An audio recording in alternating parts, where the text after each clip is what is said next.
Selamat pagi semua. Hari ini kita akan teruskan bab 7 bahagian 4. Kita akan bincang muka surat 50. Soalan yang challenge yang kita buat sebelum ini. Okay, jadi kenapa saya minta you all buat dulu? Okay, sebab saya nak tengok boleh tak kamu analisis dan sintesis, okay, ataupun gabungkan semula, okay, daripada pelan dongakkan menjadi objek. Itu adalah satu tahap pemikiran aras yang tinggi. Jadi terima kasih kepada pelajar yang telah hantar kerja rumah anda. Okay, saya memang sangat banggalah dengan you all. Okay, walaupun ada yang silap, tetapi sebenarnya saya boleh nampak apa yang kamu belajar dan apa yang kamu boleh fikir. Ataupun ada yang mungkin salin dari skema jawapan, tetapi saya pasti daripada proses itu anda memang belajar sesuatu.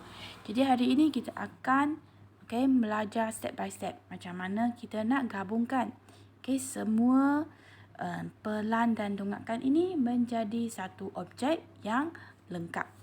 Jadi step yang pertama, kita kena tengok daripada sukuan ketiga, kita kena pastikan dia adalah berada di mana. Jadi untuk gambar ini dia adalah berada pada sukuan ketiga. Jadi kita akan tengok dari depan dia, iaitu dongakkan depan untuk dapatkan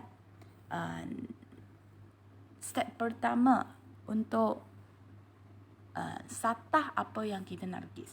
So biasa kita akan lukis satah yang tiada berubah dengan sudut, iaitu dongakkan depan. Okay, jadi dari dongakkan depan, saya akan lukis satah yang paling belakang sekali. Jadi macam mana saya nak tahu dongakkan depan adalah satah yang paling belakang sekali? Saya tengok huruf huruf simbol, okay, yang paling belakang, iaitu EHAD.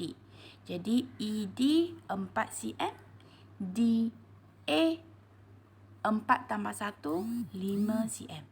Okay, jadi saya akan lukis ini dulu dan terus label.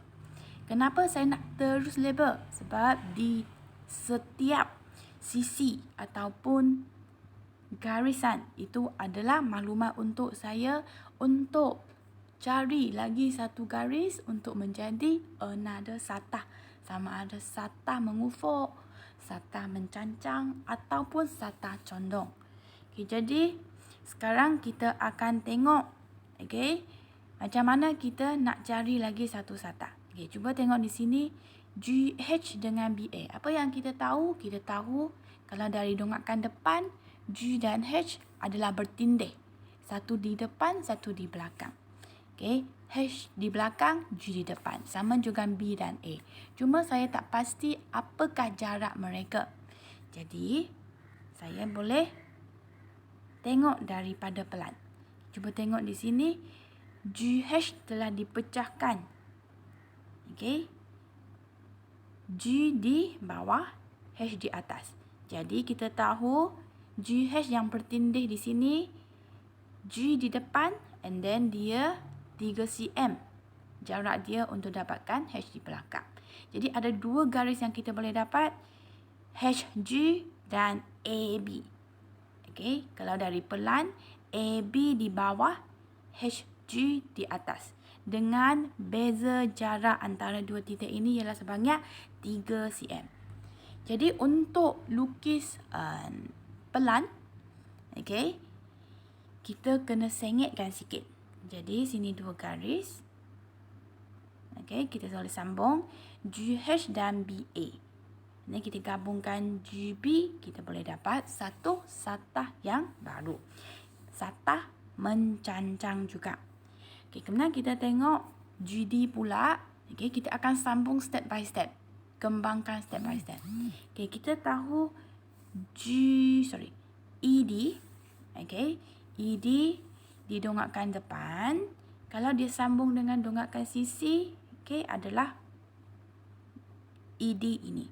So, dia juga merupakan satah yang paling belakang kalau kita pandang daripada sisi. So, kita akan cari garisan yang bersambung dengan GD. Okay, pastinya FC yang juga daripada garis yang paling belakang.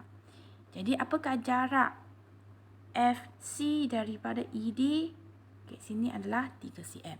Jadi saya akan guna 3 cm dan lukis macam selari dengan HG tadi.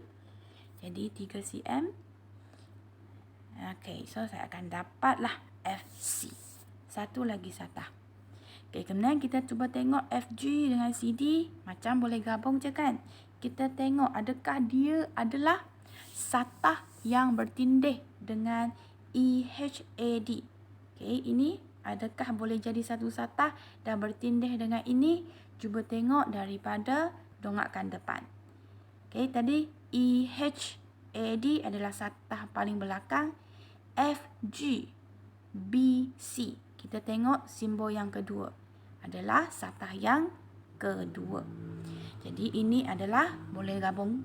Dia akan jadi satu lagi satah mencancang. Okay, jadi basically kita sudah nampak bentuk apa? Segi empat. Okay. Dan kita nak sambung pula.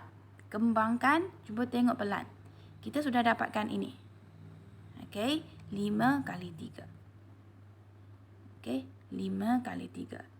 5 kali 3. Okay, jadi sekarang saya nak lukis pula. Okay. Dari depan. Okay, kembang dari depan. Jadi CB. Okay, cuba tengok di sini. CB. FG. Okay, apa yang akan berlaku di depan dia? Okay. Jadi CB. Okay. Kemudian FG. Okay, adalah pada garis yang sama. Jadi kita boleh nampak ada satu P di tengah. Okay, kemudian di antara dua garis ini kita dapat pula WST. So, kita boleh cari dulu kedudukan T supaya saya boleh sambung kepada VU atau QR. Okay, jadi saya tengok FC dan GB dan CTB. Jadi saya ada satu apa? T di antara CB. Dengan jarak T adalah, ini ada jarak berapa? 1 cm. T jarak 1 cm daripada B. Okey, dan kedudukan dia mesti sama dengan U di depan dengan jarak 3 cm. Jadi kita cari dulu T, okey, ataupun di sini W. Okey, ataupun lukis kemudian pun tak apalah. Okey, kemudian daripada CT saya boleh kembang ke depan. Okey, dengan jarak ini. Okey, jadi TW jarak depan adalah 3 cm. Jadi kita boleh lukislah. Okey, 3 cm ke depan. Okey, saya akan lukis tapak mengufuk bawah dulu. Okey, macam kita bina rumah, kita kena ada tapak baru kita naik ke atas kan? Okey, jadi ini yang kita boleh pasti. Dia tak ada apa-apa yang berubah di sini. Jadi kita boleh terus bentukkan dia sebagai satu satah mengufuk. Okey, jadi daripada UV, okey, kita nak tengok pula apa yang kita boleh buat. Okey, jadi UV di sini kita tahu dia bertindih dengan QR. Jadi QR, okey, apa jarak QR dengan U? Okey, kita boleh tengok di sini pula. QR dengan VU beza 2 cm. Jadi, nampak tak? Jadi saya sudah ada VU kan? Okey, di atas dia QR dengan jarak 2 cm. Okey. Jadi di belakang QR kita ada PS. Okey, jadi VU 2 cm ke atas kita dapat QR. Kemudian CD, CT, di atas CT kita dapat PS. Okay, jadi kita akan dapat inilah. Okay, 2 cm ke atas, 2 cm ke atas. Okay, ini kita dapat QR, ini kita dapat PS. Kemudian kita gabungkan. Okay, kita akan dapat 2 satah. Okay, dan cuba tengok PQ dengan SR. Boleh tak mereka gabungkan jadi satu satah? Okey, yang pastinya PQ boleh. Okey. Kerana dia berada pada tempat yang sama. Okey, macam mana kita tahu kan? Okey, tengok di sini. Okey, dan RS pun boleh. Okay, tengok di sini. Okay. PQ dengan SR. Okay. PQ dengan SR. Nampak tak? Dia adalah simbol yang berada di kedua kalau kita kira dari depan. Jadi pastinya dia adalah bersambung. Okay. Okay, sekarang kita nak tengok WR dengan FQ pula. Okay. Kita boleh nampak WR dia akan bergabung dan FQ dia akan bergabung. Jadi cuba tengok apa yang kita sudah ada di sini. Kita sudah ada QR. Kita ada F. Tapi kita tak ada W. Jadi W kita boleh label di sini. Dia akan bersambung. Okay, F akan sambung dengan Q. W akan bersambung dengan R. Jadi sampai di sini. Sini kita tak tahu dia adalah sata condong. Tapi kita tengok dari tahap ini baru kita tahu. Dia akan bersambung. W di sini. Jadi kita sambungkan semua. Kita dapat dia adalah satah yang condong. Jadi sudah siap. Okay, saya jadikan dia satah yang berwarna supaya kita boleh nampak pembentukan dia. Bila kita siap lukis, ini yang apa yang kita dapat lah.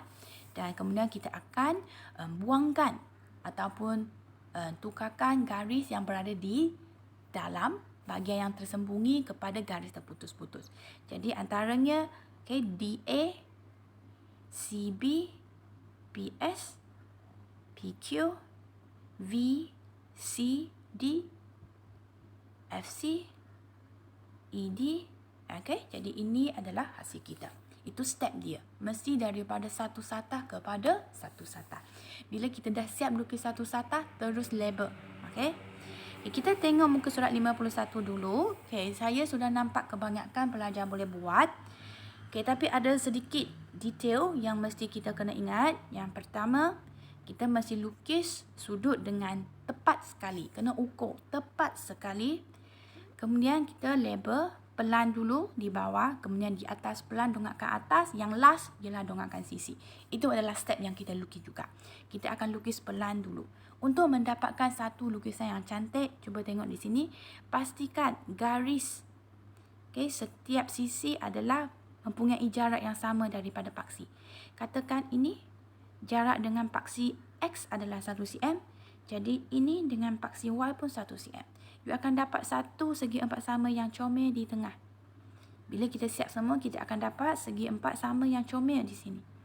Okay, jadi dah siap untuk pelan. Sabar dulu. Mesti lukis unjuran garis. Okay. Okay, dah siap baru kita lukis dongakkan depan. You akan nampak dia boleh muat dalam unjuran garis dengan tepat. Bila dah siap dongakkan depan, teruskan garis unjuran kepada dongakkan sisi. And then kita lukis dongakkan sisi. Label semua siap. Ini kita boleh nampak cantik. Okay, lagi senang sebab daripada unjuran garis, kita boleh agak apakah bentuk yang kita boleh dapat. Okay, jadi itu sahaja untuk hari ini. Hari ini cuba lagi satu. Okay, muka surat 54 untuk TP6. Jadi itu sahaja untuk hari ini. Sekian, terima kasih.